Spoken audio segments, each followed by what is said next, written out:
or call out your name. I'm sorry, I'm scanning through different people from different places. It's nice to see everyone coming in.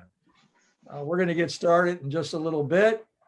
My name is Tim Swoboda. I know quite a few of you are on the call.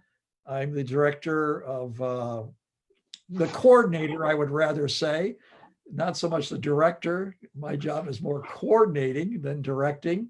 A lot of our ministries are directed from the grassroots. My job is to coordinate and facilitate what's happening at the grassroots. So I'm the coordinator for the YWAM San Francisco Bay Area. I've been living in San Francisco for 12 years.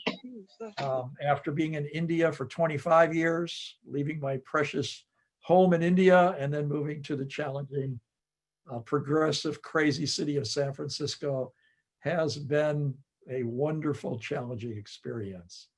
And we're so glad that many of you could join on the call that are with us here today. I see Greg Hurley there from San Bruno. All right. Is it the Tom Bauer that I know from Hawaii, or is that a different Tom Bauer?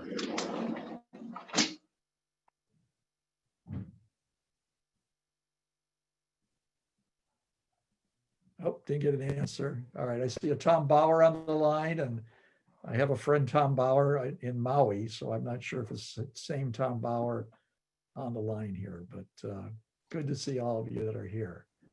Alan and Nancy, Contravel, good to see you on the line.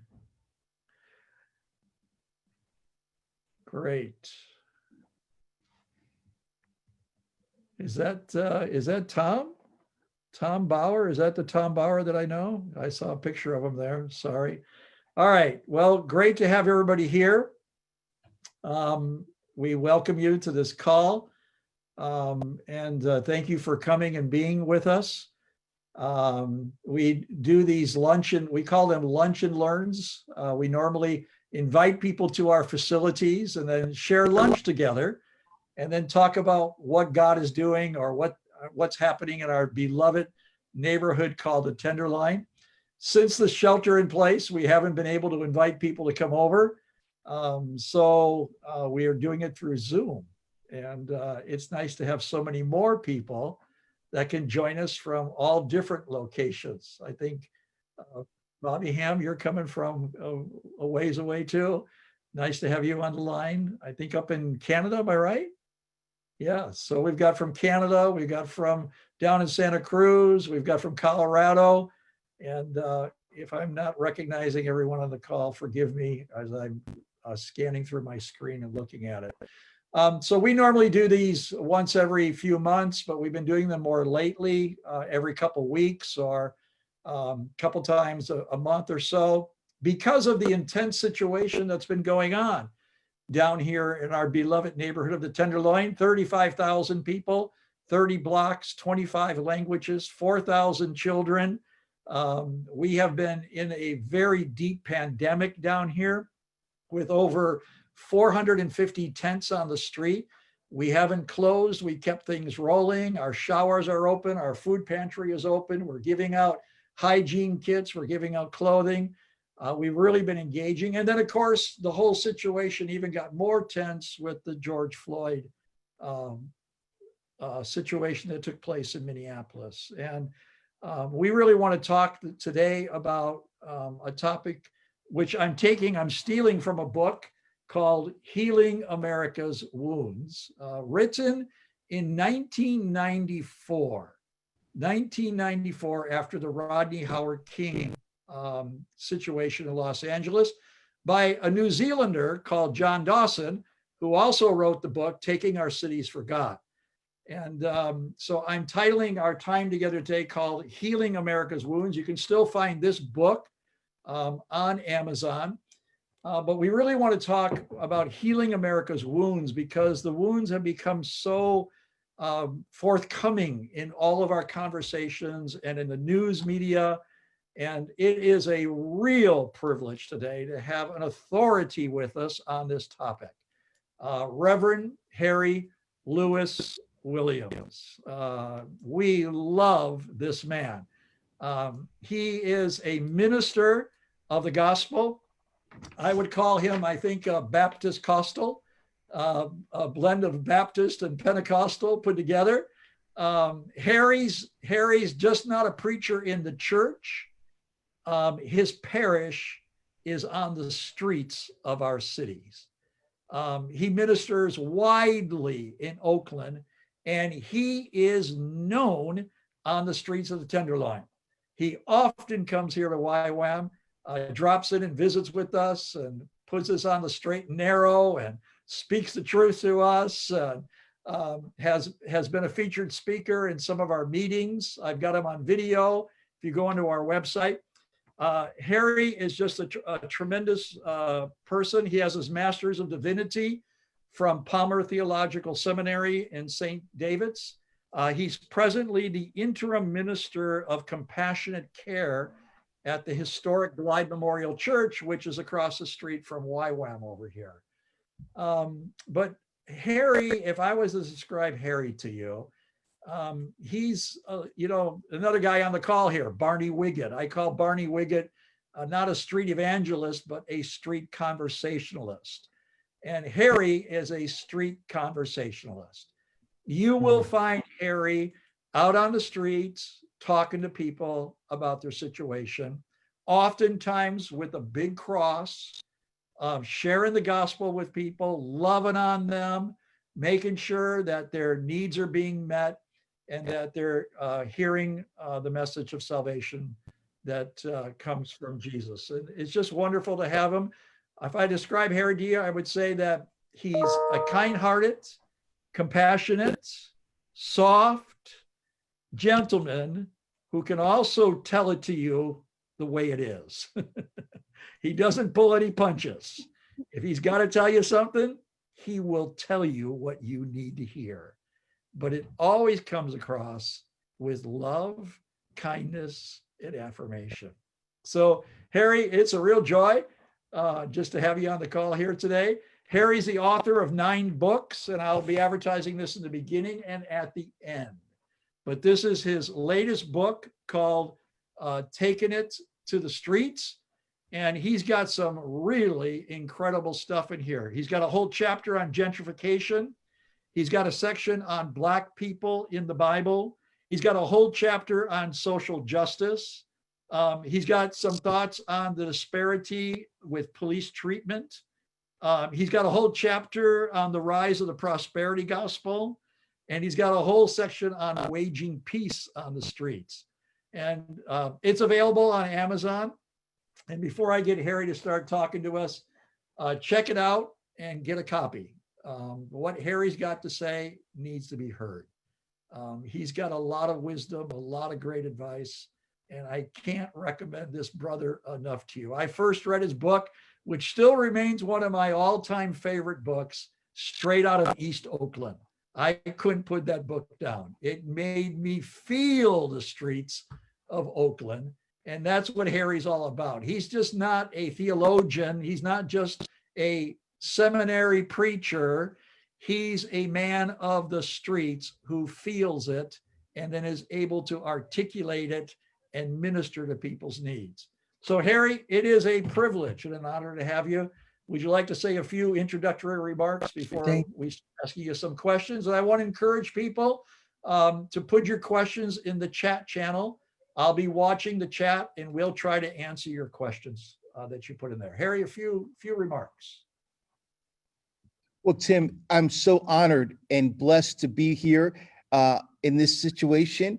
And I'm just so thankful for YWAM and your kindness throughout the years. Glide is closed.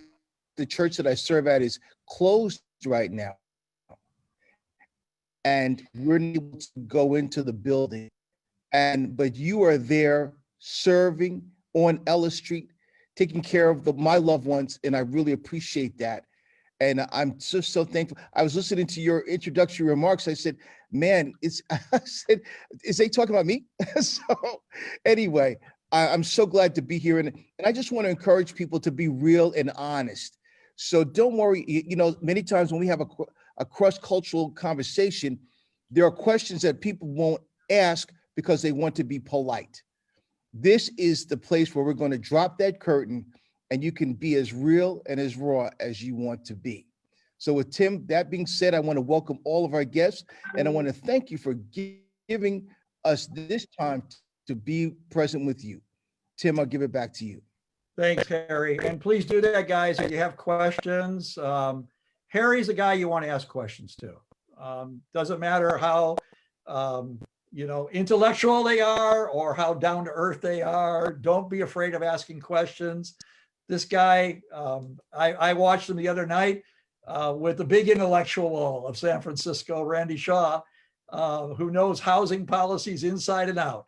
And I watched Harry on the Zoom call, just dovetail everything together with Randy Shaw, and they were a great duo together, talking about housing issues and gentrification and poverty and homelessness in San Francisco.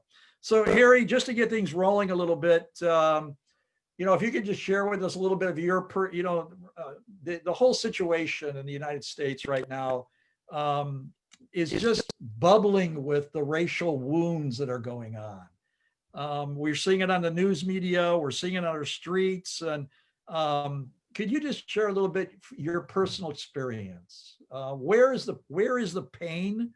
How deep does this racial divide go in America?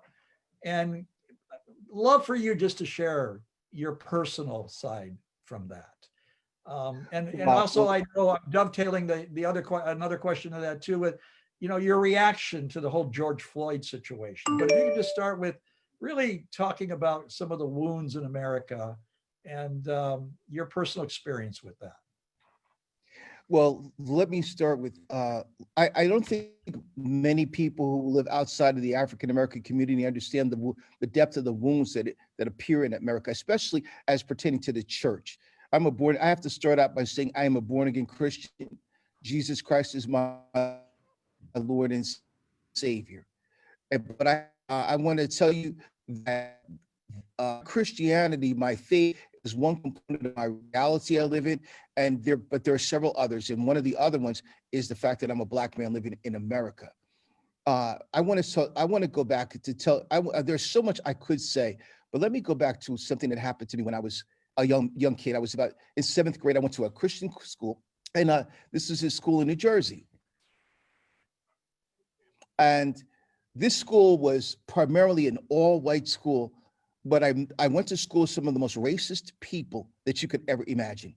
I remember the teacher walking in the classroom and turning off the lights and saying, "Where are you, Harry? I can't see you in the dark." And so they took us on a class trip that was a cross-country trip to a place called the Wilds in North Carolina. It was a camp that several different schools would go to. And these were Christian schools, and it was like a Christian retreat. One night, the people that were leading the retreat said, "We're going to do a play tonight, and we're going to approximate our belief about Black people in a play called about Hambone."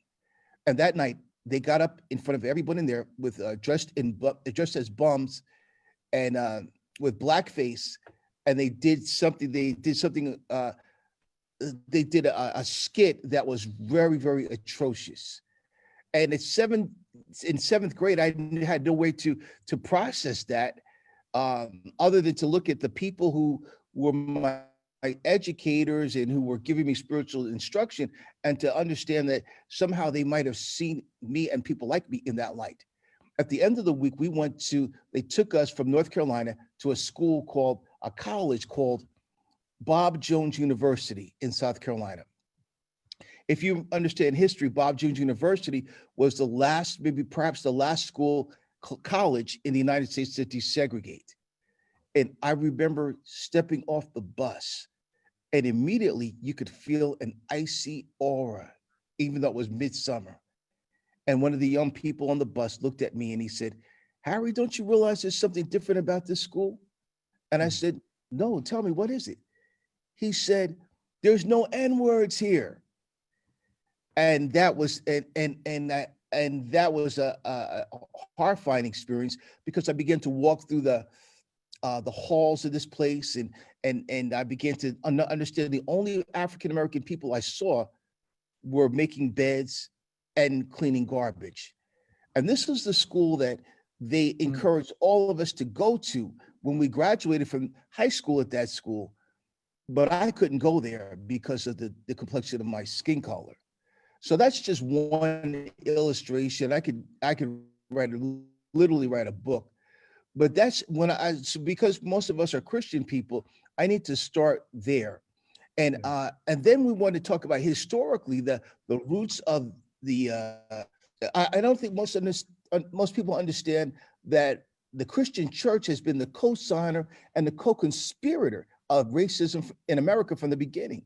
You know, you have the Catholic religious hierarchy issuing what we call papal bulls that allowed European countries to raid West African nations and to bring back slaves. The Portuguese were the first to enter West Africa under the excuse that they wanted to convert the slaves. But you wonder how we got to America. Well, when Columbus came to America, one of the people that came here in his wake from Spain was Bartholomew de las Casas, Father Bartholomew de las Casas. He was a priest. And they had made the Native Americans slaves. I mean, they decimated the entire population. They treated the Indians so bad that they would ride on them like they were horses. And so Las Casas was horrified by how these slaves were being mistreated and how they were being wiped out. So he let his slaves go free, and he wrote back to the crown.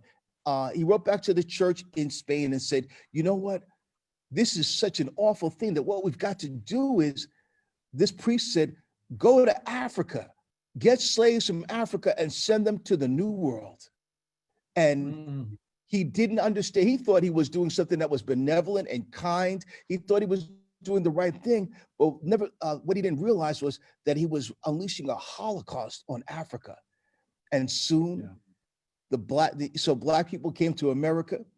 And then when you look at the history of our nation, the symbol of the cross in the African American community doesn't always represent redemption. It represents the burning cross of the Ku Klux Klan. I'm just going forward in history at lightning speed. When you look at at Dr. King's protest, Bull Connor, who was one of his great nemesis, the sheriff, was a Sunday school teacher by day, but he tortured and arrested blacks by night. Jerry Falwell had a black man and a white man who came into his church to worship arrested. And so the Promise Keepers, I'm going to bring this to a close, was a great movement that came to America to try to bridge America's wounds. And John Dawson, whose book you lifted up there just then, Tim, he was a speaker for Promise Keepers. But what happened was Promise Keepers would fill stadiums. Why is there no Promise Keepers today? Yeah. I read once that the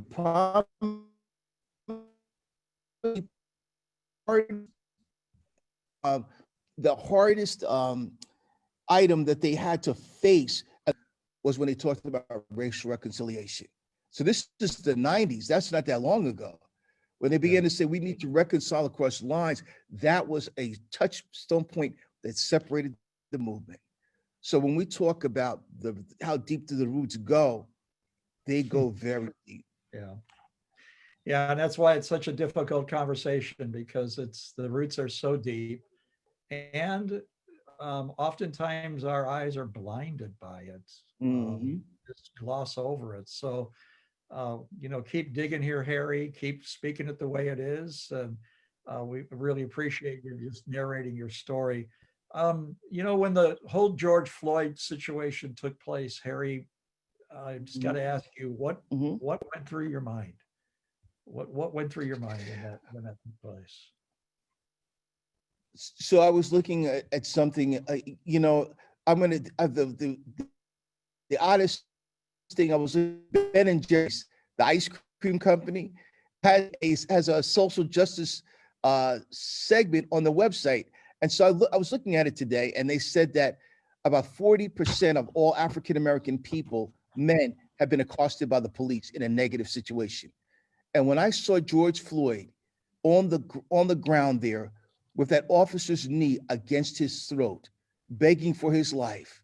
It sounded like at one point he said, "I'm done." I know he pleaded for his mother. I thought about my own situation. I thought about an event that happened to me once when I was young.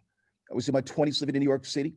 I was walking home from a friend's house, and I cut through Central Park on my way back to Harlem where I lived, and a car jumped the curb in front of me, and two men got out with pistols drawn, and they said, "Get down on the ground, get down on the ground." Two white men, and they began to kick me like I was a wild animal.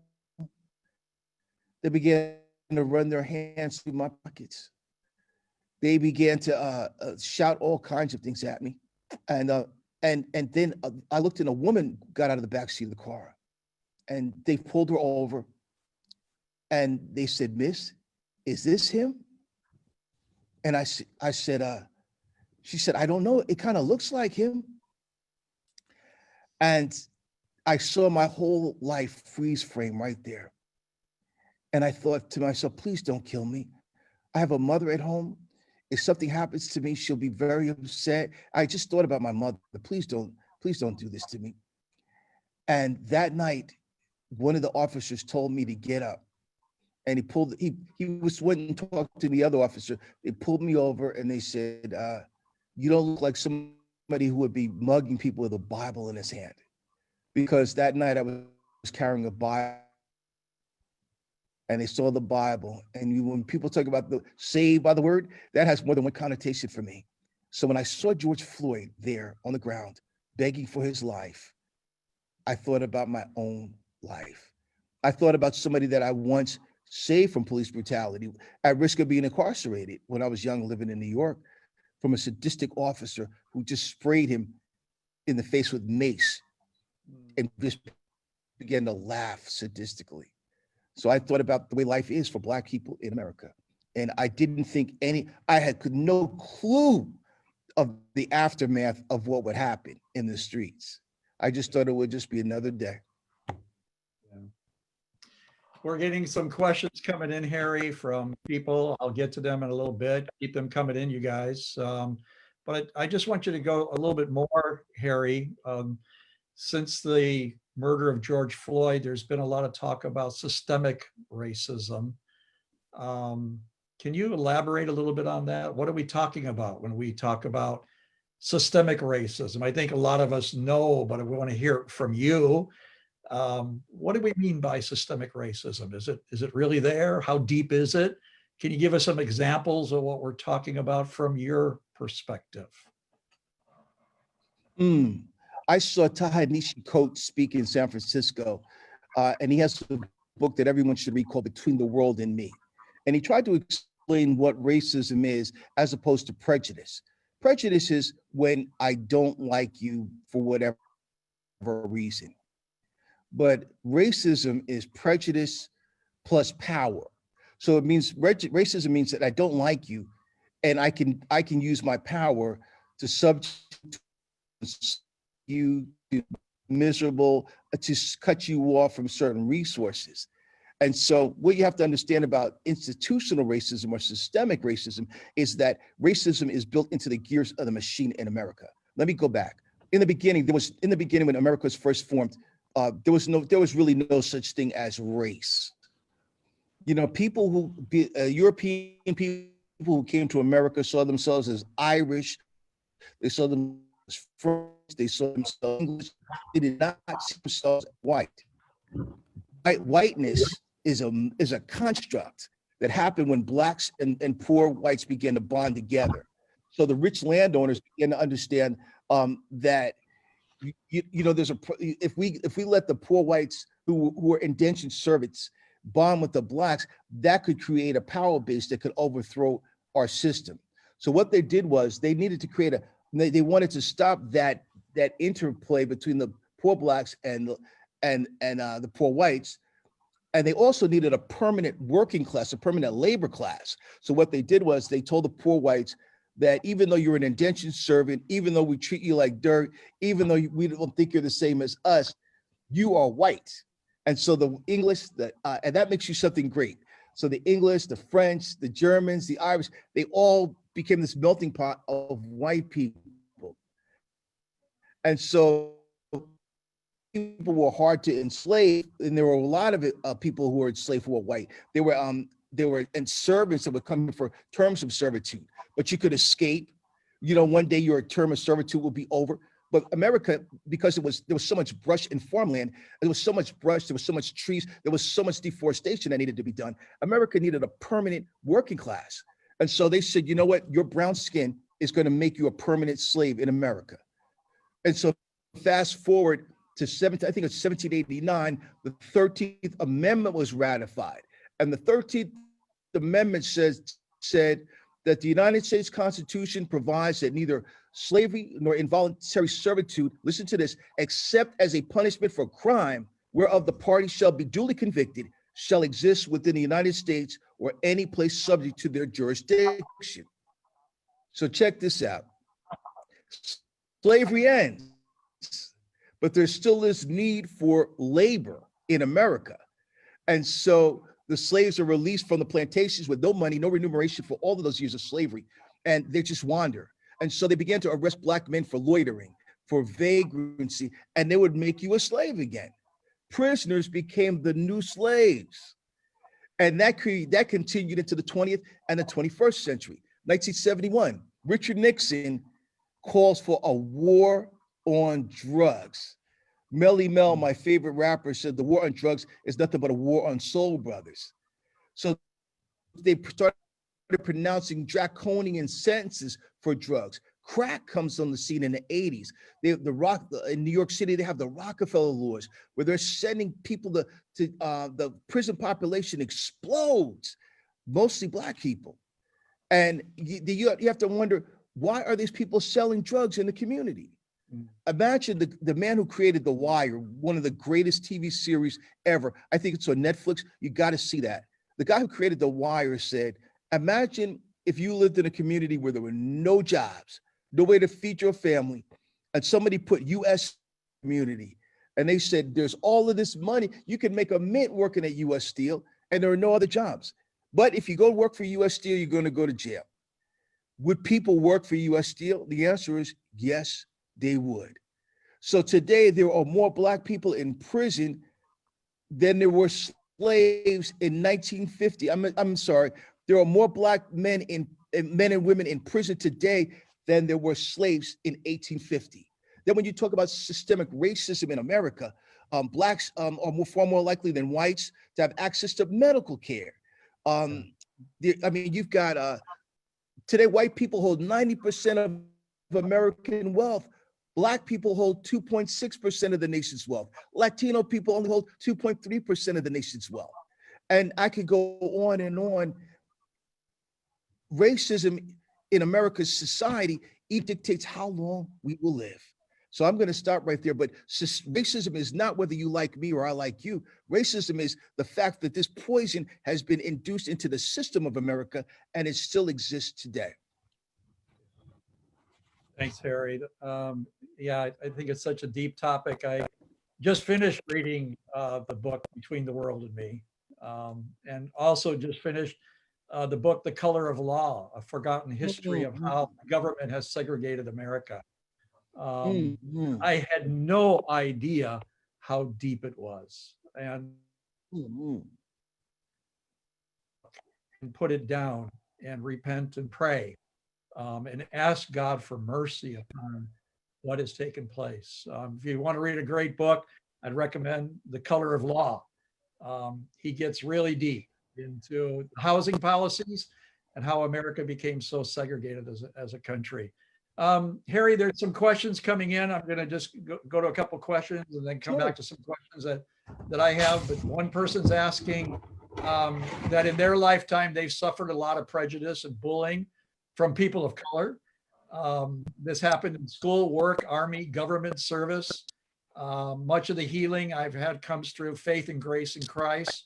Where does forgiveness fit into your ministry? He's asking. Well, I believe that we're all human beings. We're children of God, and there's healing on all sides. I serve in the same community, Tim, that you serve in, the Tenderloin, which is a multiracial community. And so sin has no color, sin has no boundaries. there's there are times when all of us are in need of repentance. And so I believe that there are times, and you know, there's none of us is without sin. But I will tell you this, that the racism in America has created a situation where there's a lot of anger among Black people. And that anger weighs itself out. And so what happens is someone who might have been mistreated by white society, there's a places. If you ever get a chance, there's a Sidney Poitier called A Raisin in the Sun. And it's an old movie, but it's an amazing movie. And in this movie, Sidney Poitier plays a man who's lives in a tiny little house with his mother, his sister, and his family. And he works as a chauffeur. And so every day he has to go work for this rich industrialist, this white fellow who treats him like he's subhuman. But Sidney Poitier has his own dreams. He has his own ambitions that will never come to be because of the color of his skin. Sidney Poitier becomes an angry person. He becomes an angry man. And that kind of anger can cause people to lash out and to be angry at folk who don't look like them, not particularly because they don't like them, but because they represent the same people that have enslaved them, held them down, and stopped them from reaching for the greater fruits of the American dream. And there are many Black people who hate white people for that reason. You won't hear that, when Malcolm X first came out and he began to talk about racial separatism and he began to talk about issues of Black people that hated white people were mortified. They were like, oh, shoot. Malcolm X, when he first came out, was the subject of he and the Nation of Islam, subject of a movie called, a documentary called The Hate That Produced Hate. And the movie, and if you know anything about the Nation of Islam, they believe that white people were literally devils, and that one day God would come down and there would be an apocalypse where they would be destroyed, because these are people that had been the victims of such virulent racism that they'd had a religion that was built upon that theory. So most Black people don't think that. I'm just really being broad. I'm just saying that many Black people don't have the forgiveness level. And if you talk to folk in a back room where there's no white people, they will express an anger. I have a friend who used to always tell me, he'd say, Harry, it's a white man's world. And he didn't say that in a negative sense for him. He just assumed the world belongs to white people. And there's so many people that have an anger toward that. When they get a chance to lash out, they will. Harry, going down a little bit more deeper, I got a question here from someone. How does the Black community see restorative justice and the quest for shalom amongst the cries for justice?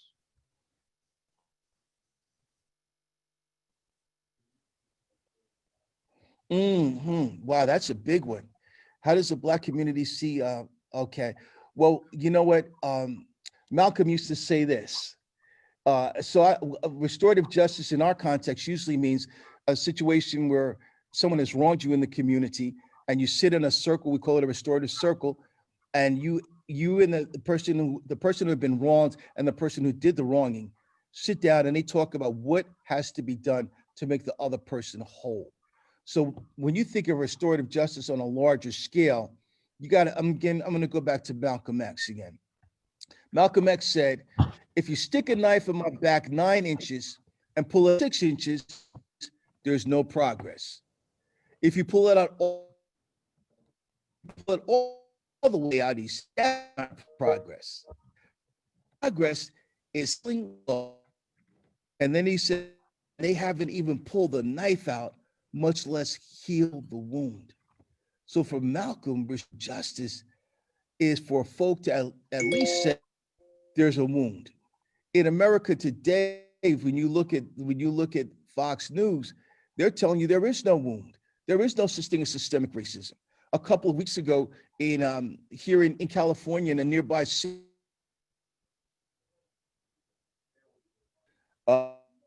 Black Lives Matter and the street. I think we lost him there. Harry, you still on the line with us?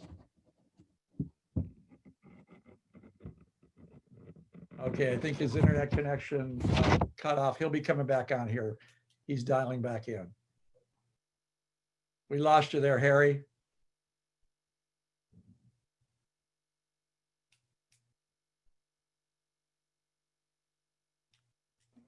Unmute yourself, Harry. Cut off. And you want to just repeat what? So I was saying, want to just repeat what Malcolm X said. You broke up a little bit there when you were narrating what he said about the knife. okay. Malcolm X said, if you stick a knife in my back 9 inches and pull it out 6 inches, there's no progress. If you pull it out all the way out, there's progress. Malcolm X says progress is wound that the blow made, and they haven't even pulled the knife out, much less heal the wound. So for Malcolm, what has to happen is that white folk or the greater society has to say there is a wound, that this systemic racism exists, and then it's made other wounds. So you have to understand that racism has filled America's jails with Black and brown people who are now at risk of COVID-19. Racism has got Black people living under bridges. Racism has created a health and income disparity gap. And so when we had these demonstrations here in Oakland, people were breaking windows and painting graffiti on walls. That won't do anything. Restorative justice is saying, how can we bridge the gap that's caused by all of these maladies? And it's possible. It's possible. First of all, we'd start by having real conversations about racism in circles where you and I, a real just like we're having, but to take it from this Zoom call to your dining room table tonight, to talk about historic racism. To heal racism would be to say that, you know what, gentrification has put so many poor people out on the street. How can we help the people who in the Tenderloin who are living on the street? What can we do to bridge the gap? That might mean you going to the Boy Scouts and being a mentor to some kid. That might mean you giving food or money to Homies Empowerment, which is an organization I work with with East Oakland that feeds the poor. It's thinking about ways that you can rebuild the gap and create a bridge between the poorest among the way you live. It's good, Harry. It's good. And I think that comes to another question. There's a lot of talk about becoming allies today. And we see really a movement going on of people from all different ethnicities coming out to say, how do we become allies? Yeah. So how does one become an authentic ally? Harry, can you give us some suggestions? Wow. How does one become an authentic ally, and what are some of the hallmarks of becoming an authentic ally? Wow, that's another really good question, because one of my good allies is behind the scenes with us today, and that's Cassie Palmer, who I call KP. You're not looking at her on this broadcast because she's behind the scenes, but this is somebody that really helps me out in my personal ministry. Understands the issues of racism in America, or not just racism, but any who understands anything about a group that's been marginalized and seeks to help that person. I work with human trafficking victims. I started a ministry called the Street Disciples, which human trafficking is a monster in Oakland and San Francisco, especially the trafficking of young children. When I found out that children were being trafficked in this community where I lived, I started an organization to support these young people. And I'm a man. And so eventually what I did was I got some women to join the organization, and I let them lead it. So there's a problem when you say that I'm an ally, but you're leading the situation to help the people, the marginalized people. If you're an ally to Black people, you want to find Black people who are doing something in the community and get behind them. That might mean, just like Cassie, you're not looking at Cassie right now, but Cassie calls me and says she helps, this Rev, this is what you need to do. This is how you need to prepare yourself. When you're an ally, you're a supporter. You're knowledgeable because you read about what you're talking about. You're a listener. I talked to somebody once who said, I want to go to the inner city and I really want to do some real good work there. What do I need to do? I said, you have to listen to the people that live there. That's number one. And she said, well, I don't know about that. She was a white lady. She said, imagine this. Imagine I'm a doctor and I go to a war zone, and people are shooting and people are getting shot on the ground, and I'm there to perform medical services. I'm with the Red Cross. Do I really have time to sit down and listen to the elders of the community? Or do I really need to put my hands in it and get in the fight? And then whatever happens, happens. That will not get you anywhere if you're an ally. They asked Malcolm X when he was at the height of Malcolm made some great transitions. Anybody who's interested in racial reconciliation, you have to read the autobiography of Malcolm X and see the movie Malcolm X, which is on Netflix. There's also another one, Who Killed Malcolm X? But anyway, they asked Malcolm, at one point in his life, Malcolm was fiery, and he talked seriously bad about white people. They asked Malcolm, is there one white person that you looked up to, that you admired? And I'll never forget what he said. He said, oh, there's one. And I was like, one? Who's that one? He said, John Brown. John Brown. John Brown, he said, if there's one white guy that I admire, and you have to go back and look to see who John Brown was. John Brown put his life on the line to free the slaves and gave his life trying to free the slaves at Harper's Ferry in Virginia. He was an ally, but he was not just a weekend warrior. He said, I believe and I'll die for this to free these people. You have to ask yourself, how far are you willing to go with this? Because if you want to help us, this is going to be a war. It won't be easy. So an ally is somebody that's in it for the long haul. They're knowledgeable. They're not afraid to let Black people or Latino people, whoever, be the leaders of the situation and stand behind them. Thanks, Harry. Yeah, thank you, Cassie. She's behind, as some others are here, Mateo and others. They formed a team here at YWAM, and they're taking a weekly study from Wide Awake. And so it's really been great to have them really engaged here.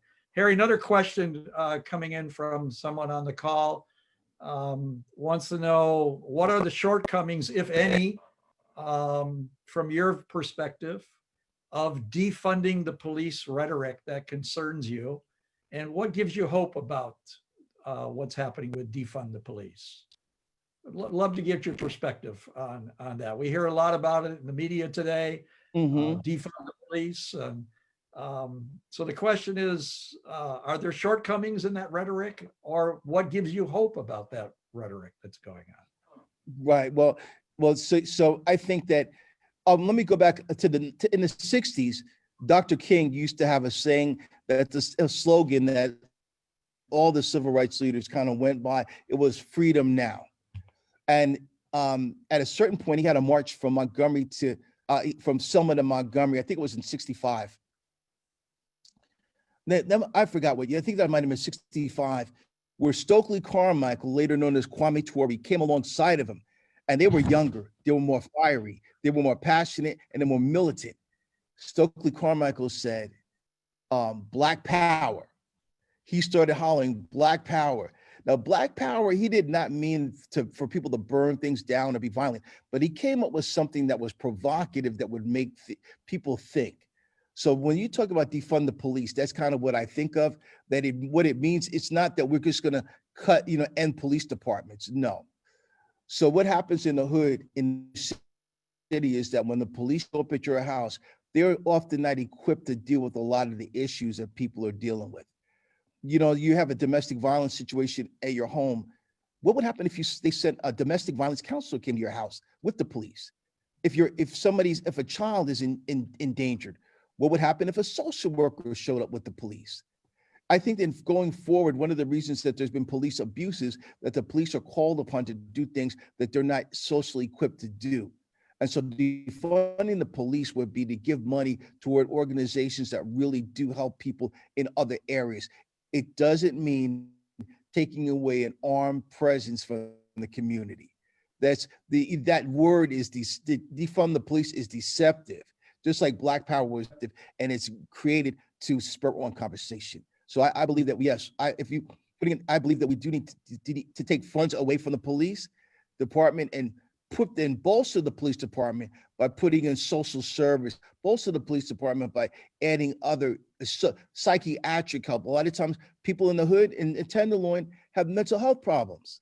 So you'll see somebody fighting in the street, or you'll see somebody acting erratic in the street, but people will call the police. What if the police showed up with mental health officials to assess the situation? Yeah. And maybe another statement you can address too that goes, we've heard defund the police and you wonder what it means. And then you hear a lot of people saying too, why Black Lives Matter? Don't all lives matter? Why not say all lives matter? I'd love to just hear you respond to that. Give us some insight. Right. Again, first of all, you have to understand that there's hashtag Black Lives Matter and Black Lives Matter, and then there's Black Lives Matter. So there's an organization that was started by Alicia Garza and two other young women in the wake of the Trayvon Martin slaying. They created something. Alicia Garza wrote an essay, sent it to some friends, and it said hashtag Black Lives Matter. And from that, those three friends started a movement. What you see in the streets is not hashtag Black Lives Matter. Adopted that slogan to say that Black Lives Matter. And what we're actually saying in essence, that until Black Lives Matter, all lives do not matter. Because there'd be no reason for people to walk down the street with a sign that says White Lives Matter. Because you're not going to see, I know that abuse happens. I know that violence happens among all people, but this has become such an incredible problem that we have to say, stop this. We have to say that these people's lives matter. It doesn't mean that other people's lives don't matter. What it does is it spurs on conversation around the issue of abuse. Good. Another thing I'd love you just to talk about is why do we traditionally have Black churches and white churches? Dr. Martin Luther King said 11 o'clock a.m. is the most segregated hour in America, and it's still today. What's your thoughts on that? Why are we so separate? The one thing is that we're not honest in America about racial division. This is not something we'll talk about, especially in mixed company. The rest of America has gone forward far faster than the church, who lives by the edict of thou shalt love thy neighbor as thyself. This is something that has been the curse of the church, but we have to understand where this came from.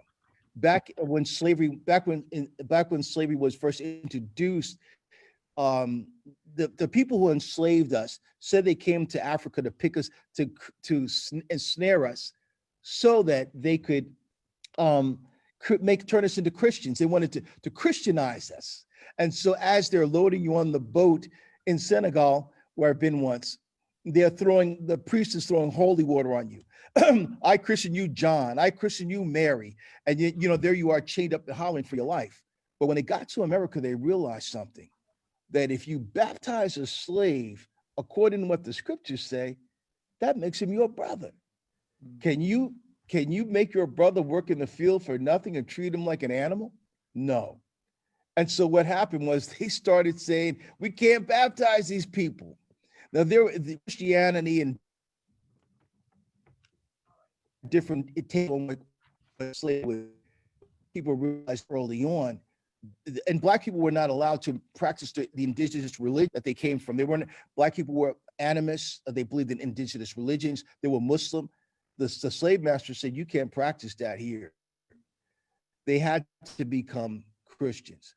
So the slave adopted certain practices from his native religions. They incorporated themselves into Christianity. That's why slaves are more demonstrative. I mean, not slaves. That's why Black people are more demonstrative. That's why we clap and we dance. That's why the minister is held in such high regard in the Black church. That comes from Africa. But as slavery began to dissolve, Black people wanted a place where we could have autonomy, where we could worship as we wanted to. There's slave religion. The master on the plantation would have a slave master. You got to see the movie The Birth of a Nation, not the old one, but the 2016 one that was done about Nat Turner. The master would have somebody come in, a white guy, tell them, read from the Bible and read Paul's admonition that slaves should obey the masters. Black people wanted another religion. Black people adopted a social justice religion based upon Moses. If God wanted they said during slavery, if God wanted Moses to be free, he must want us to be free. And so on the same plantation, the most incredible character that was forged on the plantation was the slave preacher, because Black people always believed in religion. So if the slave preacher told the slaves, put your hoe down and we're not working, the slaves wouldn't work no matter what. So the slave preacher was always the most feared person on this. And all of the rebellions were always led by preachers. If you look through history, slavery finally ends and Black people said, we want a place where we can worship and be free to, nobody can tell us what to say. We can have our freedom. And they start churches. And this continues for hundreds of years until now, because Black churches exist because it's the one place Black people can be free. Nobody's going to tell you what to say, and they can have leadership. Often when because of racism, Black people and white people, the way we can communicate with each other, there's often a dichotomy where naturally white people are going to be up here and we're going to be down here. Black church, you're not going to have that issue. I was serving in a church once, and we had a meeting where a lot of different people would come into the meeting, and there were pastors from all different races, and we all walk in. We're Asian, we're Black, we're Latino. Who's going to sit at the head of that table? The white guy. I mean, that's racism is so ingrained in us. That's why you have a picture of a white Jesus up in the church. You go to all Black church, there's a picture in us that even today it's a fight that slave mentality still exists. And so we have a Black church because it's a place where Black people can have power. And so we need to change that. And there are some younger people who are changing that, but still often the Black person is not going to be the head of that situation, even today. Even in an integrated church, it's rare that you're going to see a Black person be the leader. Someone's writing in and asking the question as we're talking about church here. They're saying, what's the most important thing America needs to understand about the Azusa Street revival?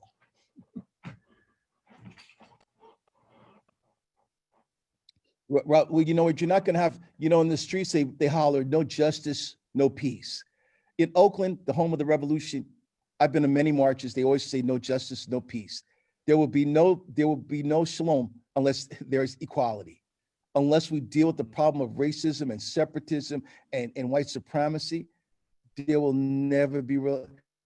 You have to go back, and somebody please, when you get off this line today, do a study of the book of Amos. Amos chapter 5 in the Bible.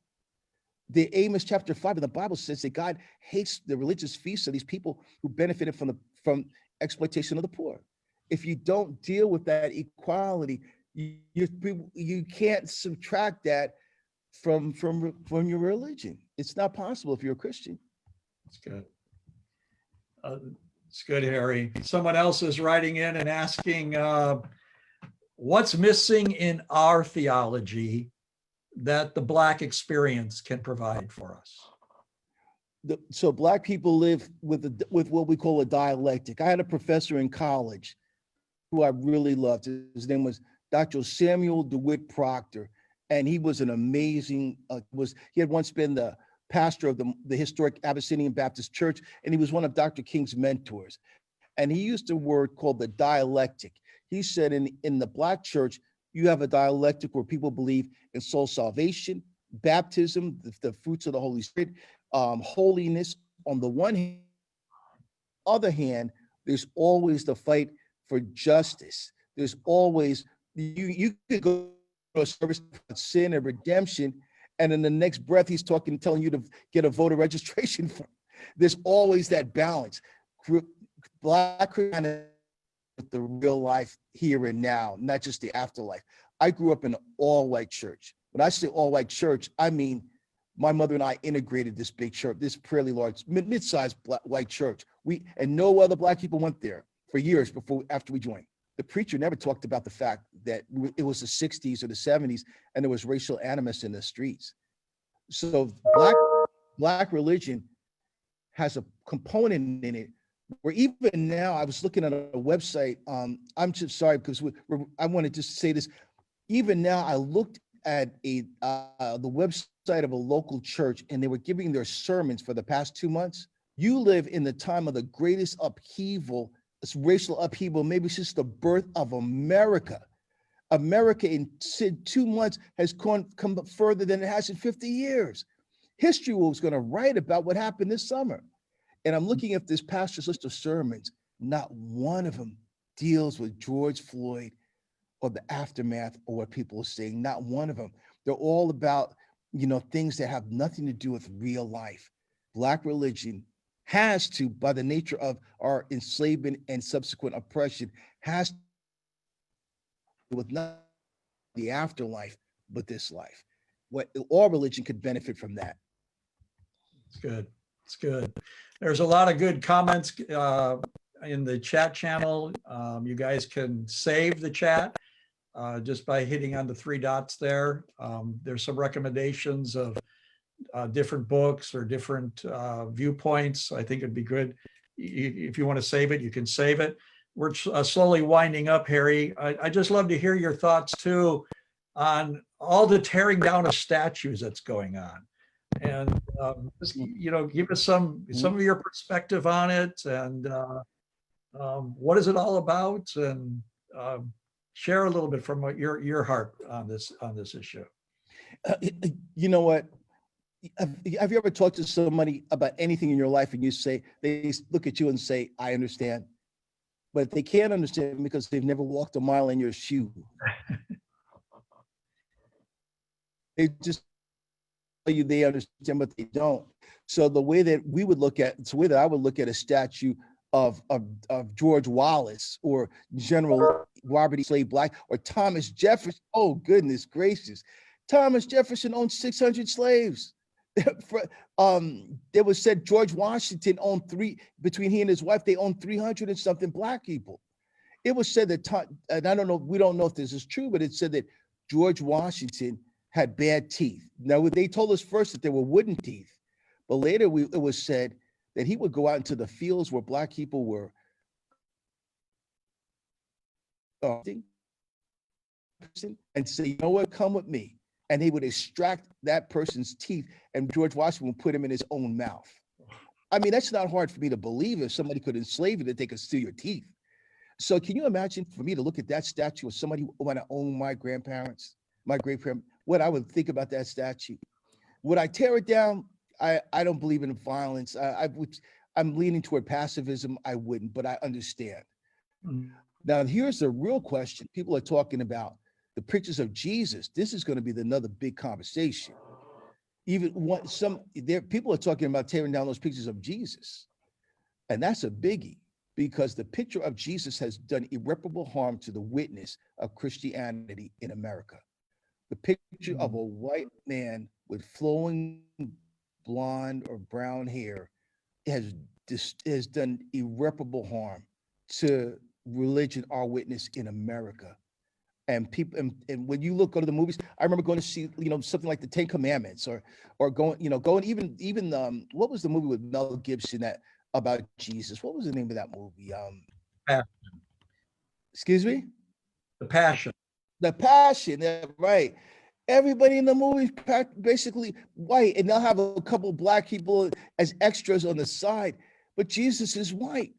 Jesus lives in a region of the world where he's a Palestinian Jew. Google what that would look like, what he might look like. Those images of Charlton Heston playing Moses, people say, oh, when I was growing up, people say, oh, that doesn't matter. That didn't matter. But imagine growing up as a black person and all of your life being indoctrinated that Jesus, the disciples, Moses, Mary, they're all white.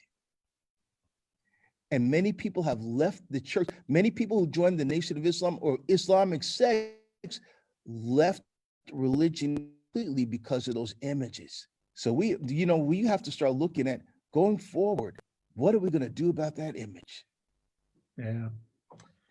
Harry, this has been very rich, and I want to encourage people, get a hold of his book, his latest book. He's authored 9 books. This is his latest book, Taking It to the Streets. Get a hold of it. I also want to encourage you, pastors that are on the call here, get him to your church.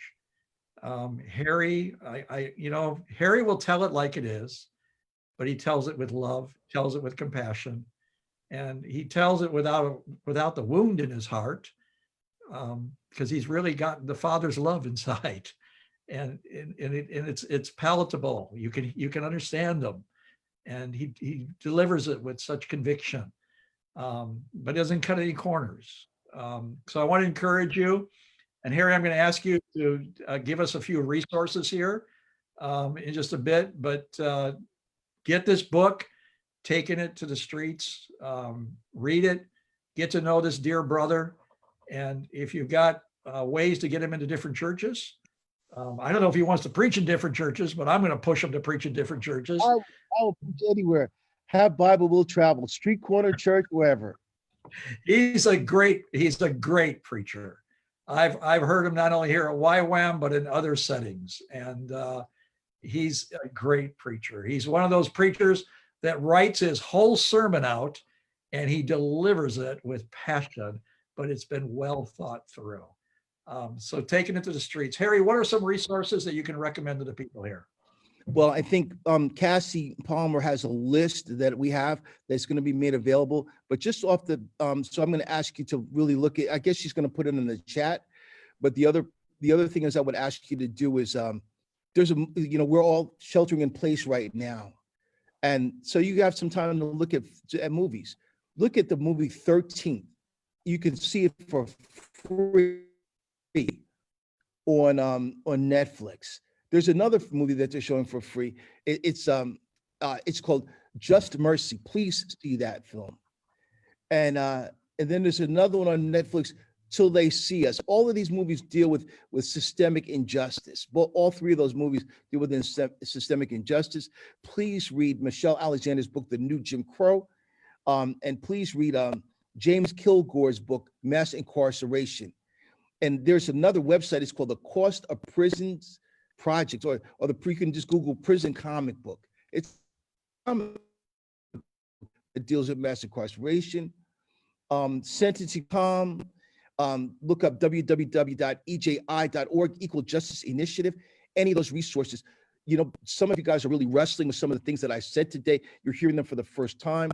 When you read the book of Job, I think it's Job chapter 29. Job was a person who fought for the rights and the justice of people who were marginalized. And it says in there that he would seek out the matter. Before you make a determination, seek out the matter. Even before you disregard anything I said, at least look into it. Use those resources. And there's more that Cassie has. Great. Thanks, Harry. This has been very rich. Appreciate you just taking the time out of your schedule to answer so many different questions and speak to us. Really appreciate it. Thank you, everyone. I want to give my website. My website is www.theogrev. Don is welcome to look at that website, and you can write to me as well, any questions. All right. The website is in the chat channel. There is a document in the chat channel of all the books that Harry has recommended. And I don't know if that one of the books that I recommended is in there, but I recommend it again. I just finished it, called The Color of Law, A Forgotten History of How the Government Segregated America. Brilliant book, but these resources are there for you on Harry's website. And remember his book, Taking It to the Street. Get a copy of it. You'll be blessed. You'll really be blessed reading it. And invite Harry to your groups. He just loves people, and he loves to mingle with people from all different backgrounds. It doesn't matter to Harry.